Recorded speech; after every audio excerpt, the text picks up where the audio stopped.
Morning, yeah. Or good morning or good evening. Probably good morning to you when you're watching this. First of all, can you remember what you studied last week? Okay, I'll give you a clue. Except there should have been 5 of these, not 2. Okay, so last week we did feeding the 5,000. I'm sure you can remember all about this. Now the next scene takes place the next day, the next period of time, probably the next day after that. So we just had this great experience.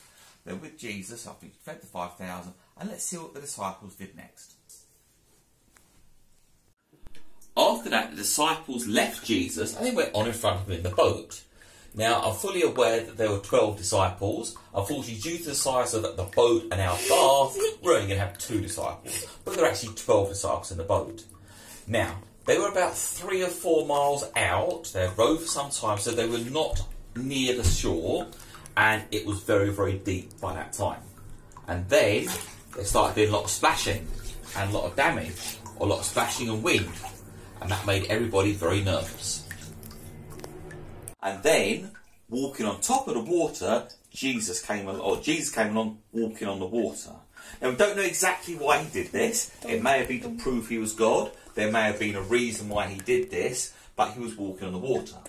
And at first the disciples thought, oh my goodness, there's a ghost. What is it? What's coming?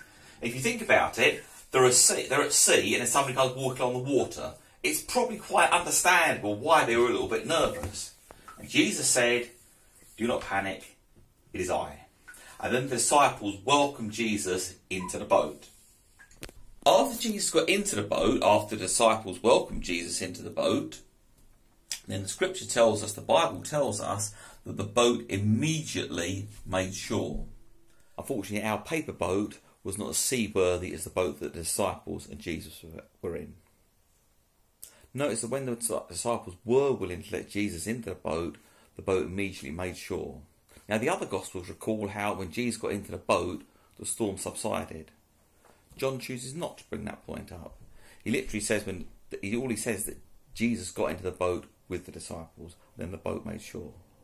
Sometimes the disciples had to be willing to take Jesus at his word, to let Jesus come into their boat, into their lives. No matter what the situation is, they still had to ask Jesus into the boat and into their lives. These were experienced fishermen, they would have known the seas, but yet they still had to ask Jesus to get into their boat. In the same way that we have to ask Jesus into our lives when we want to know him personally. Thank you.